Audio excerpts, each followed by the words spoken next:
अस्सलाम वालेकुम viewers, KJ Khan आपसे एक मरतबा फिर मुखातिब है। व्यूवर्स, आज हम बहुत ही अहम मौजू पे बात करेंगे। वो कौन से कॉमन रीज़न्स हैं, what are the most common reason जो वजह बनते हैं आपके B1 B2 विज़िट और F1 स्टूडेंट वीज़ा की रिजेक्शन के लिए। देखिए, यहाँ तो बहुत से मौज़ूआत हैं, बहुत सी वजूहात हैं, लेकिन हम बहुत ही कॉमन जो रीज़न्स हैं उनके बारे में आज बात करेंगे। देखिए, सबसे कॉमन कोड जो अप्लाई होता है आपकी रिफ्यूज़ल या रिजेक्शन पे नॉन इमिग्रेंट वीज़ा पर, वो है 214B। ये क्लॉज जो है ये सबसे ज़्यादा वीज़ा ऑफिसर इस्तेमाल करता है। साउथ एशिया, ईस्ट एशिया में नहीं बल्कि पूरी दुनिया के अंदर सबसे ज़्यादा अगर नॉन इमिग्रेंट वीज़ा रिजेक्शन के पीछे जो स्टोरी लिखी जाती है वो 214B है। अब 214B का मुख्तसर सी डेफिनेशन जो है वो ये है कि इमिग्रेशन इंटेंट, मतलब कहने का ये है कि जो आपने DS 160 के अंदर लिखा है या जो आपने इंटरव्यू के अंदर बयान किया है, वीज़ा ऑफिसर उससे इत्तफाक नहीं कर रहा और वो ये सोच रहा है कि आप जिस मकसद के लिए नॉन इमिग्रेंट वीज़ा अप्लाई कर रहे हैं आप इसको चीट करेंगे। मतलब ये है कि आप अमेरिका के अंदर जाकर मुस्तकिल सकूनत इमिग्रेशन इंटेंट का इरादा रखते हैं। अब इसके अलावा भी और वजूहात भी होती हैं, लेकिन वो बहुत ही मुख्तसर सी वजूहात हैं, वो हार्ड इन एलिजिबिलिटी में आ जाती हैं। अब उसके अंदर जो है वो अगर आपको 2A है, 19B है, 22A है, अब ये चीज़ें जो हैं ये उस वक्त वीज़ा ऑफिसर अप्लाई करता है जब आपका क्रिमिनल बैकग्राउंड होता है या आपका माजी में ओवरस्टे जो है वो पॉपअप हो जाता है रिकॉर्ड में, तो उस वक्त ये कोड्स अप्लाई किए जाते हैं। ये हार्ड इन एलिजिबिलिटी है, ये बहुत कम होती है, लेकिन सबसे ज़्यादा जो है वो 214B का इस्तेमाल किया जाता है। देखिए, नॉन इमिग्रेंट वीज़ा में ये जजमेंट कॉल होती है। वीज़ा ऑफिसर जो है वो उसकी एक जजमेंट कॉल है, इसको कोई भी चैलेंज नहीं कर सकता। वीज़ा ऑफिसर खुद ही अपना सुपरवाइज़र होता है, अपना मैनेजर होता है।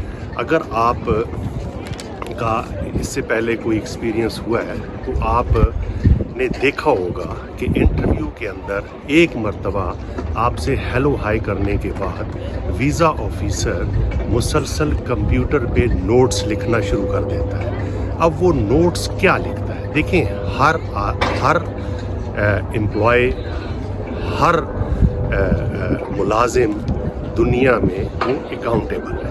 अब अकाउंटेबिलिटी वीज़ा ऑफिसर की क्या है कि उसके जो मैनेजर हैं या सुपरवाइज़र हैं, अगर वो देखना चाहेंगे या 5 साल बाद, 10 साल बाद जब आप वीज़ा अप्लाई करेंगे दोबारा और आपकी माजी में रिफ्यूज़ल होगी, तो जो दूसरा नया वीज़ा ऑफिसर जो है जब इसको देखेगा तो उसको समझ आनी चाहिए कि आपका वीज़ा फलानी डेट को क्यों रिफ्यूज़ किया गया था। देखिए, इसलिए वो नोट्स लिखता है।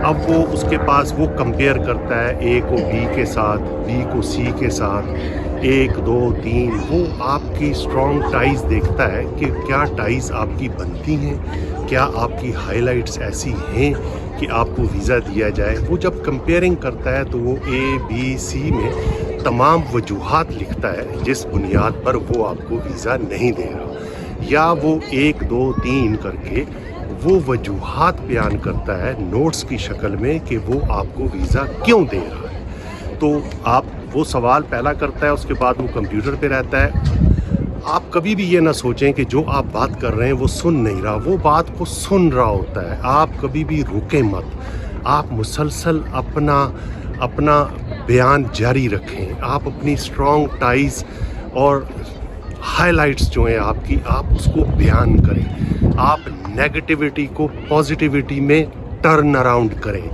आप उसको यकीन दिलाएं कि वो आप एक जेन्युइन विजिटर वीज़ा एप्लीकेंट हैं और आप इस वीज़े को चीट नहीं करेंगे। अगर आपको एक्सपीरियंस हुआ हो या आपने किसी से पूछा हो जिनका वीज़ा रिफ्यूज़ होता है, तो वीज़ा इंटरव्यू के बाद वीज़ा ऑफिसर जो है वो एक फॉर्म जो होता है, वो लेटर होता है, वो लिखा हुआ आपके हवाले कर देता है। अब उसमें वो सिर्फ ये लिखता है कि आपको वीज़ा इस वक्त नहीं दिया जा रहा। अब वो कभी भी आपकी वो डेफिनेशन बयान नहीं करता, वो वजूहात बयान नहीं करता कि क्या वजह है कि आपको वीज़ा नहीं दिया जाएगा।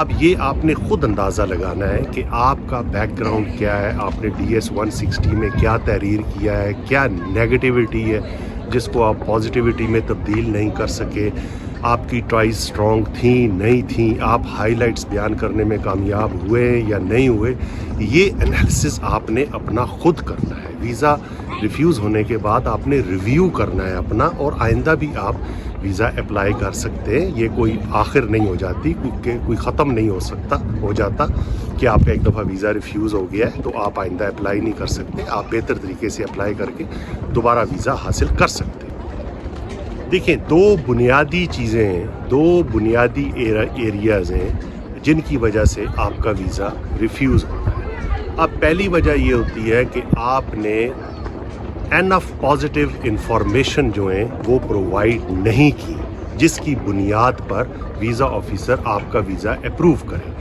और दूसरी वजह ये होती है कि आपने नेगेटिव इंफॉर्मेशन जो दी हैं, जो देनी पड़ जाती हैं जब आप सच लिखते हैं, तो उनको आप इंटरव्यू के अंदर काउंटर करने में नाकाम हो गए हैं कि वो नेगेटिव इंफॉर्मेशन आपने पॉजिटिव इंफॉर्मेशन में उसको टर्न अराउंड करना है। तो आप इसमें भी नाकाम जब हो जाते हैं तो आपके वीज़ा जो है वो रिफ्यूज़ हो जाता है। अब हम पहला जिक्र करेंगे कि वो क्या पॉजिटिव इंफॉर्मेशन है जो आपको इंटरव्यू में या DS 160 के अंदर आपके लिए बहुत ज़रूरी होती हैं। देखिए, ये सिनेरियो 1 है। अब इसके अंदर जब वो आपसे क्वेश्चन करता है what is the purpose of your travel या what you do for living, आप इधर क्या कर रहे हैं, अब इनके बाद आपको जो है वो मुसलसल अपना जवाब जारी रखना पड़ता है। अब वो वहाँ पे ABC वो तमाम वजूहात लिखना शुरू कर देता है।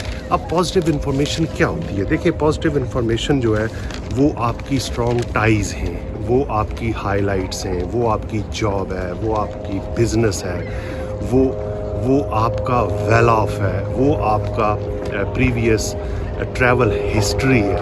ये सब पॉजिटिव इन्फॉर्मेशन है जिनकी बुनियाद पर वो मुतमईन होगा और वो जजमेंट कॉल उसकी होगी वो भी पॉजिटिव होगी और आपको वो वीज़ा देगा। अब अगर हम और मज़ीद डिटेल में जाएं तो जब वो आपसे सवाल करने के बाद देखें, वो कंप्यूटर पे आपके DS 160 का सरसरी जायज़ा लेना शुरू कर देता है और वो उसके अंदर से चीज़ें निकालनी शुरू करता है कि यहाँ पे क्या स्ट्रॉन्ग टाइज़ हैं, क्या एलिजिबिलिटी है आपकी। लेकिन आपने एक चीज़ ज़हन में रखनी है कि कभी भी वो पज़ल्स को इकट्ठा नहीं करेगा। उसका इंटरेस्ट नहीं है कि वो आपके DS 160 और आपके इंटरव्यू के अंदर से चीज़ों को इकट्ठा करके लिखे कि ये इसकी पॉजिटिव इन्फॉर्मेशन है। देखिए, आपने ख़ुद बयान करना है। DS 160 स्ट्रॉन्ग होगा, आपका इंटरव्यू जो है उसके अंदर आप अपनी चीज़ें जो हैं वो बेहतरीन तरीके से लिखेंगे, अपनी हाइलाइट्स को बयान करेंगे, अपनी टाइज़ जो हैं आपकी स्ट्रॉन्ग होंगी, तो वो उसकी जजमेंट में पॉजिटिविटी आएगी और वो कंपेयर करेगा एक को दूसरे के साथ और आपका वीज़ा जो है वो अप्रूव करेगा और वो नोट्स भी अप्रूवल के ही लिखेगा। उसके बाद दूसरा सिनेरियो जो है वो ये है कि आपने DS 160 के अंदर क्या नेगेटिव इन्फॉर्मेशन दी है। देखिए, DS 160 के अंदर आपको बहुत सी इन्फॉर्मेशन जो है वो देनी पड़ जाती है, ये आपकी मजबूरी है, वो आप उसको रोक नहीं सकते। इंटरव्यू के अंदर भी किसी सवाल के जवाब में आपको जो इन्फॉर्मेशन आपने देनी है वो आपकी नेगेटिव इन्फॉर्मेशन हो सकती है।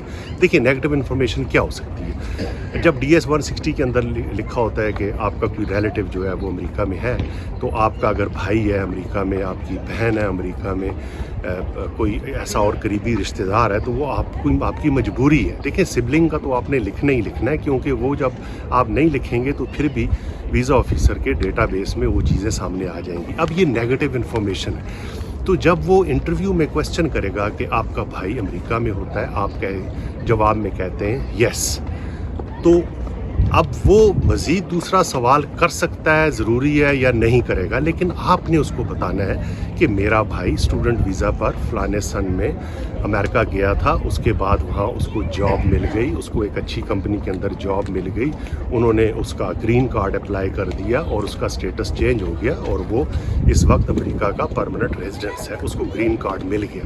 اب یہ نیگیٹو انفارمیشن تھی جو DS 160 میں آپ کی مجبوری تھی لکھنی، لیکن آپ نے اس کو ٹرن اراؤنڈ کر دیا پازیٹیو انفارمیشن میں۔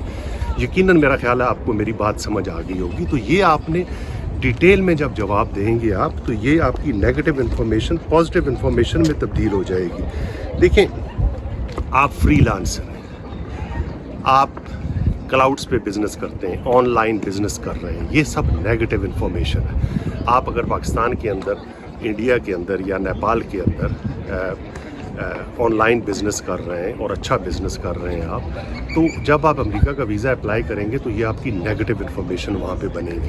لکھنا تو آپ نے ہے کیونکہ آپ یہ بزنس کر رہے ہیں، لیکن آپ نے اس کو ٹرن اراؤنڈ کرنا ہے انٹرویو کے اندر پازیٹیو انفارمیشن میں۔ دیکھیں، آپ پاکستان میں یا انڈیا میں آپ کا سیٹ اپ ہے بہت اچھا، آپ آن لائن بہت بڑا بزنس کر رہے ہیں، لیکن اب شک اس کو یہ ہوتا ہے کہ یہ ایک کمپیوٹر آپ کو چاہیے، ساری دنیا میں کسی جگہ بھی آپ کو کمپیوٹر مل جائے تو آپ یہی بزنس امریکہ میں بھی کر سکتے ہیں، تو آپ کی ٹائز جو ہے وہ ویک ہو گئی، تو آپ امریکہ میں جا کے یہی بزنس وہاں کریں گے تو آپ کو کیا ضرورت ہے واپس آنے کی، وہاں تو زیادہ اپرچونیٹیز ہیں۔ لیکن جب آپ بیان کریں گے کہ میں اتنے عرصے سے انڈیا میں یا پاکستان میں یا نیپال میں یہ بزنس کر رہا ہوں، میرا اتنا سیٹ اپ ہے، میرے اتنے آفیسز ہیں، میں نے اتنی ہائرنگ کی ہوئی ہے، میرے اتنے امپلائیز ہیں اور میری فیملی ہے، میرے بچے ہیں، میری پراپرٹی ہے، میرے مکان ہیں، میرا ٹرن اراؤنڈ جو بزنس ہے اس کی ورتھ اتنی ہے، تو یہ آپ نے ایک نیگیٹو انفارمیشن کو پازیٹیو انفارمیشن کے اندر تبدیل کر دیا۔ تو یہ مقصد ہے میرا آپ کو بتانے کا کہ نیگیٹو انفارمیشن کا یہ مطلب نہیں ہے کہ آپ کو نہیں دینی چاہیے۔ دیکھیں، بعض انفارمیشن جب آپ لکھیں گے، آپ دیں گے، وہ آپ کو دینی ہے لیکن وہ نیگیٹو ہوتی ہے، لیکن آپ نے اس کو ٹرن اراؤنڈ کرنا ہے پازیٹیو انفارمیشن کے اندر۔ یقیناً آپ کو میری بات جو ہے وہ سمجھ آ گئی ہوگی۔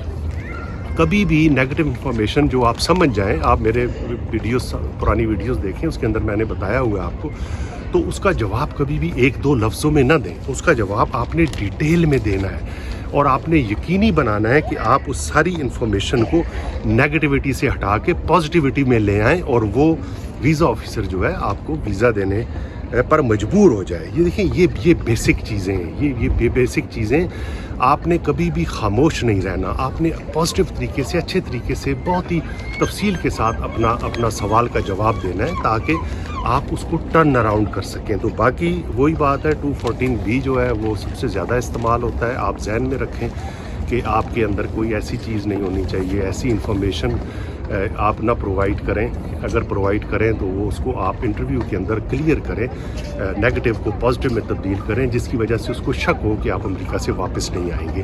اسٹرانگ ٹائز ہیں، آپ کی ہائی لائٹس ہیں، آپ کی سچویشن ہے، آپ کی کنڈیشن ہے، آپ نے ان سب چیزوں کو مد نظر رکھنا ہے، پازیٹیو نیگیٹو انفارمیشن کو آپ نے مد نظر رکھنا ہے۔ 214B سے آپ نے کس طرح جان چھڑانی ہے؟ اب 214B ایک لفظ سمجھ لیں میرا کہ امیگریشن انٹینٹ ہے۔ اب آپ سوچ لیں، ایک لائن ہے صرف امریکہ کا ویزا حاصل کرنے کے لیے، نان امیگرینٹ ویزا حاصل کرنے کے لیے، وہ یہ ہے کہ آپ اپنے ملک میں واپس کیسے آئیں گے۔